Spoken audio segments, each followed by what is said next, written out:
सर्वकामदः आश्रमश्रवणक्षामः सुपर्णो वायुवाहनः धनुर्धरो धनुर्वेदो दण्डो दमयिता दमः अपराजितः सर्वतः नियन्ता नियमो यमः सत्त्ववान् सात्विकः सत्य धर्मपरायणः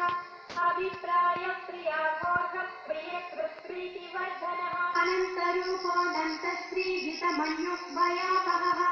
चतुरस्रो गभीरात्मा विदितो व्याधिशो दिशः अनादिर्भूर्भुवो लक्ष्मी सुवीरो रुचिराङ्गदः वैखानस्तामरायणः देवकीनन्दनः सष्टाक्षितीशः पापनाशनः शैखबृन्दकी चक्री साङ्गधन्वा वासुदेवोऽधिरक्षतु वनमाली गणेशम् अशेषेण प्रकीर्तितम् यदिदं शृणुयान् नित्यम्